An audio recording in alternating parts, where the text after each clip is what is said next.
Je sais que je me répète, mais j'aime bien commencer cette rubrique avec la question « Que s'est-il passé dans le monde ?» Le même jour, mais des années bien plus tôt. Le soleil s'est levé, forcément. Oui, bref, genre comme événement, des choses qui ont révolutionné en fait, révolutionné un peu la vie humaine, l'existence quoi. On a inventé la chapelure. La charrue. Ok, je pensais qu'elle parlait de la chapelure. Je pense que la chapelure. Là, je sais pas, c'est bon la chapelure.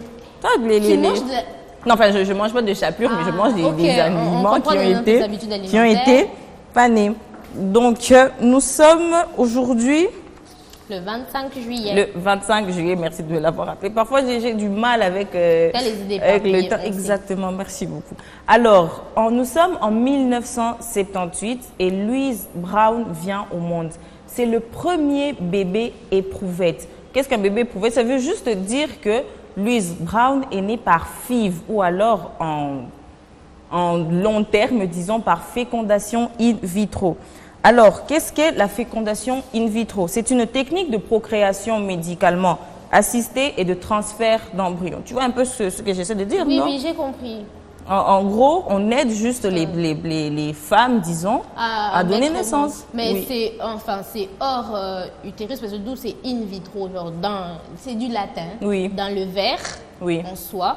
Et c'est une technique qui consiste à prendre des ovules ou des ovaires? Des ovules, des ovocytes. Des ovocytes. Et ensuite, on prend un spermatozoïde que l'on va essayer de féconder. En fait, c'est une fécondation qui est totalement artificielle. Elle se fait en dehors du corps de la femme. Et ensuite, on va...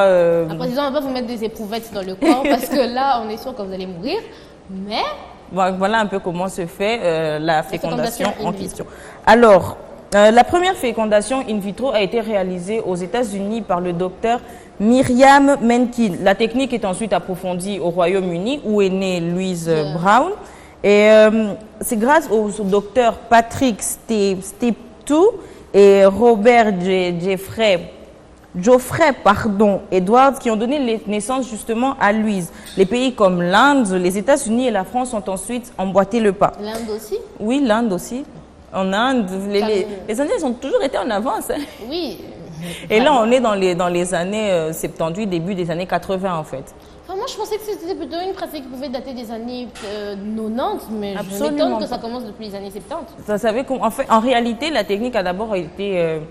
ils ont d'abord commencé aux États-Unis, je l'ai dit, avec le docteur Miriam Menkin.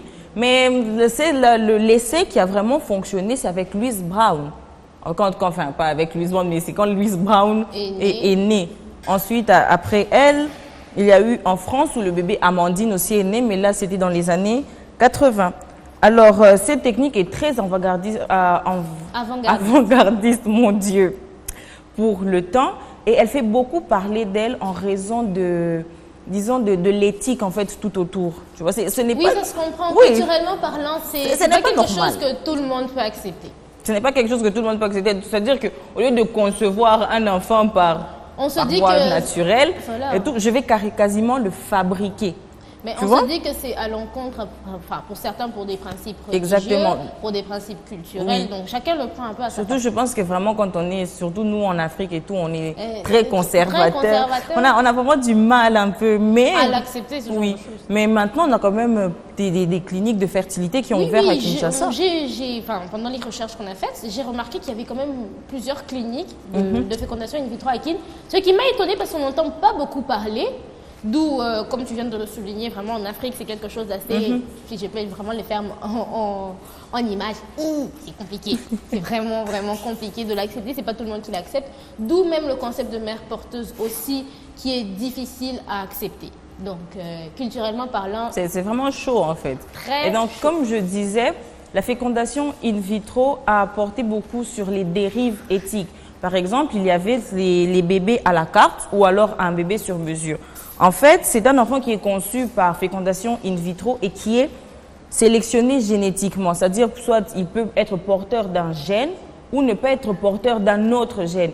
Et figurez-vous que aux États-Unis, le docteur Jeffrey Steinberg, j'espère que je prononce bien son nom, a fait de la sélection des embryons tout un business en ouvrant en ouvrant le New York Fertility Institute ou juste l'Institut de fertilité de New York, en 1986, l'institut en question propose aux couples des fécondations in vitro et moyenne jusqu'à 40 000 $ le don d'ovocytes. Donc, on est dans les années...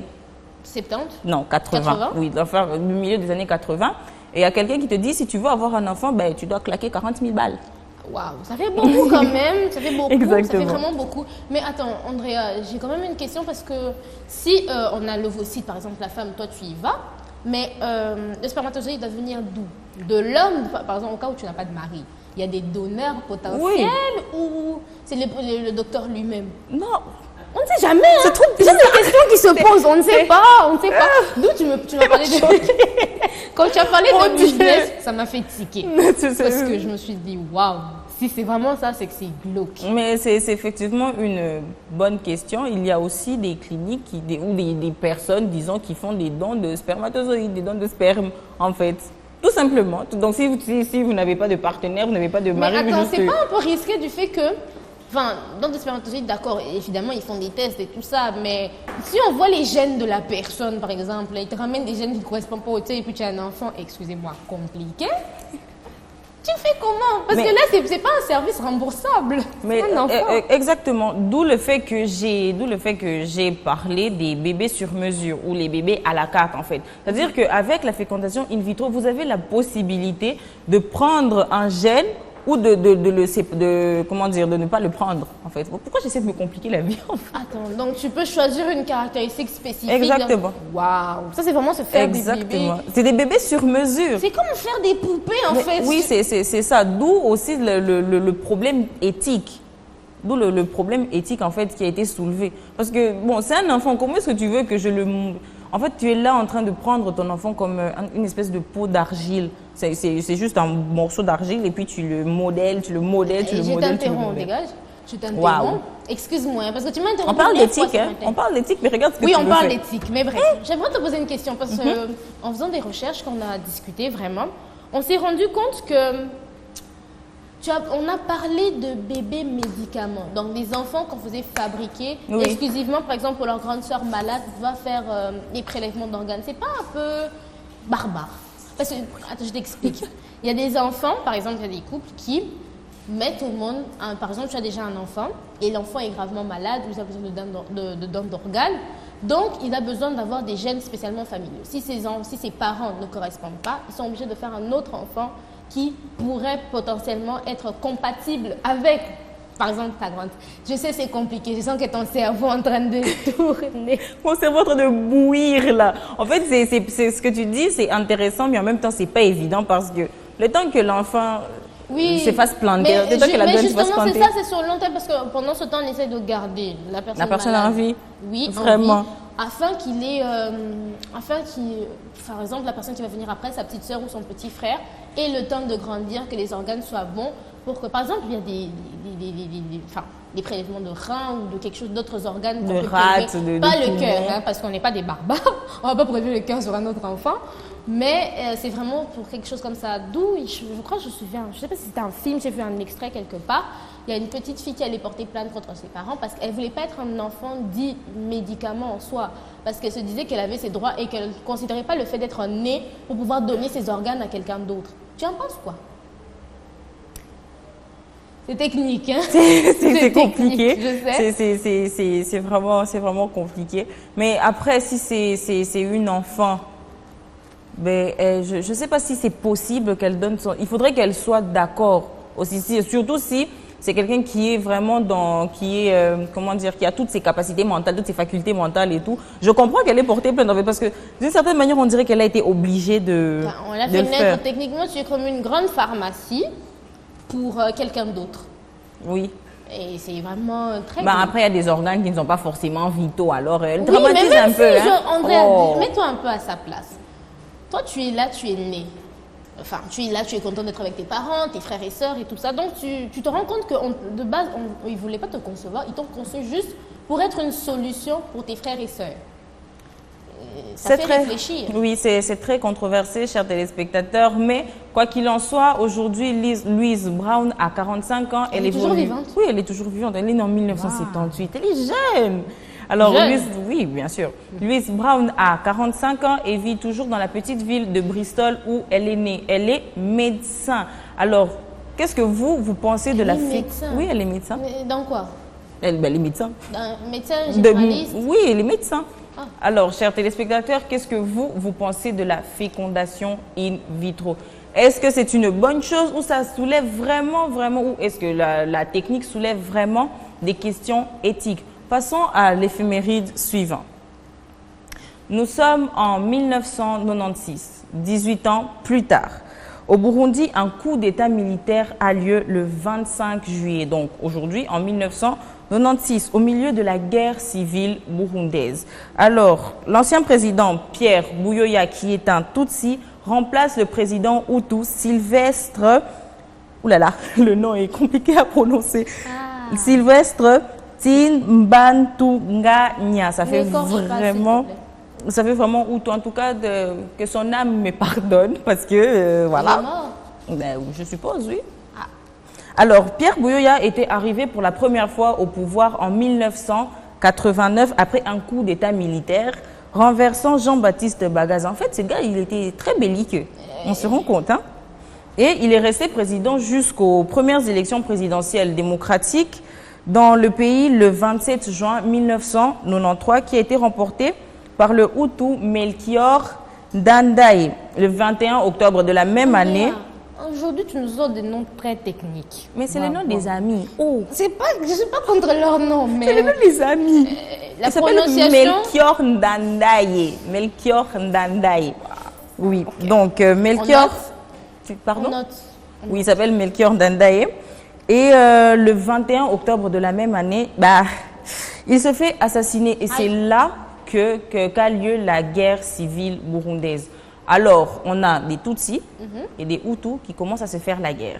Je ne parle pas du génocide rwandais, nous sommes au Burundi. Vous l'aurez compris, chers téléspectateurs. Donc, il y a des Tutsis et des Hutus au Burundi. Exactement. Okay. Les Tutsis et les Hutus ne sont pas exclusivement rwandais. Alors, Cyprien Taryamira, modéré Hutu, devient le président plus tard. Exactement. Et en février 1994, il s'est fait assassiner. Mais c'est quoi cette série d'assassinats? Je ne sais pas. Avec le président rwandais Juvenal Habyarimana. Donc, c'est au mois d'avril suivant que les deux se font assassiner. Et après l'assassinat du président Juvenal, c'est là que le génocide rwandais a éclaté.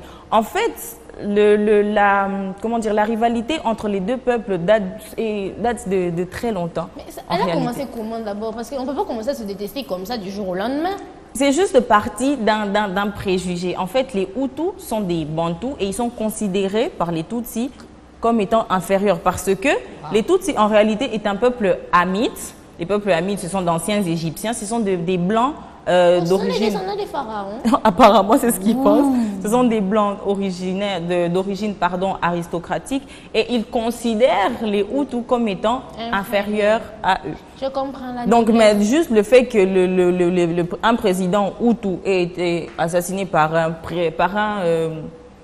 présumé Tutsi, alors là, c'était vraiment... Mais alors, c'était la goutte d'eau qui a fait déborder. Ils vont se dire, déjà de base, j'étais détesté.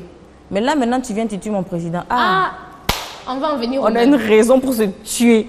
On a vraiment une raison pour... L'histoire a vraiment pris un engouement. Ça a vraiment pris un truc horrible. Et donc, Cyprien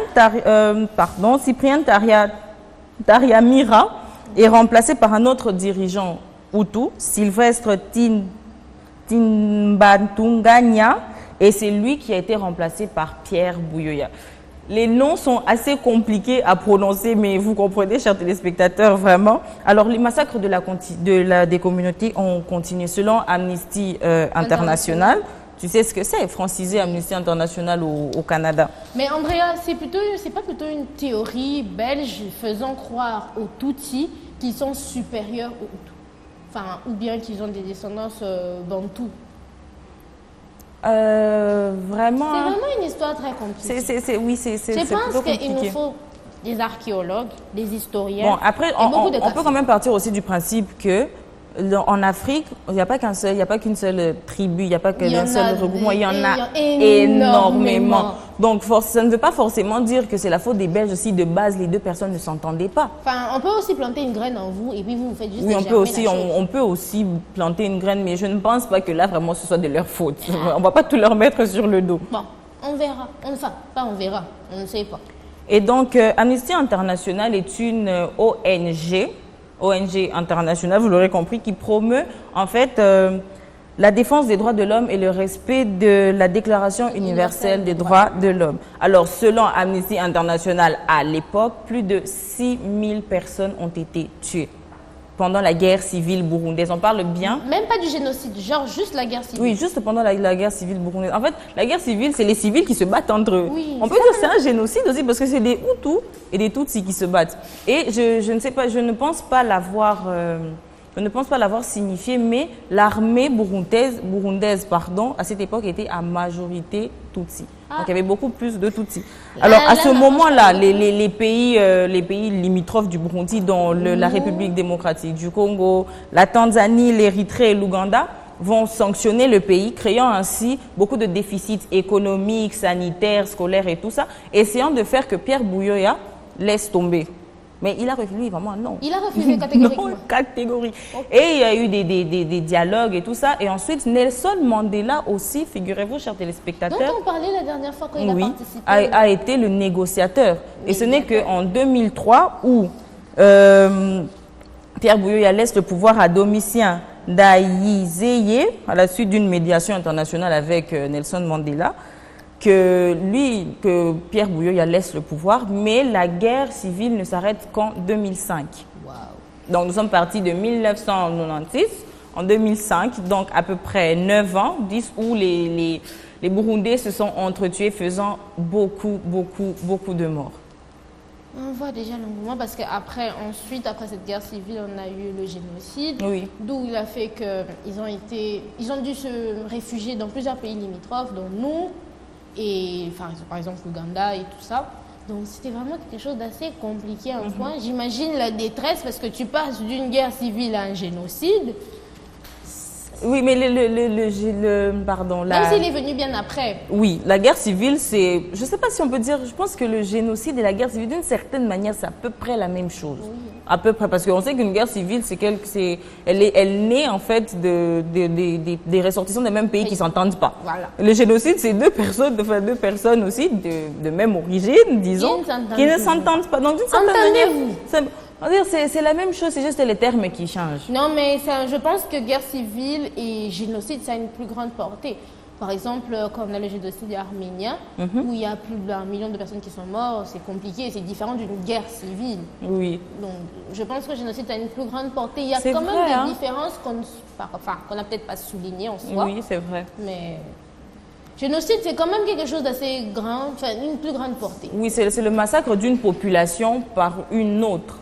En fait. Oui, voilà. Une guerre civile, c'est juste deux personnes du même pays qui ne s'entendent pas forcément, de peut-être 3 ou 4 qui s'entendent pas. Voilà, c'est ça. D'où, voilà, on est en train de chercher la différence. Parce que le génocide arménien, ce n'est pas les Arméniens qui se sont tués entre eux. C'est un autre pays qui est venu pour ça.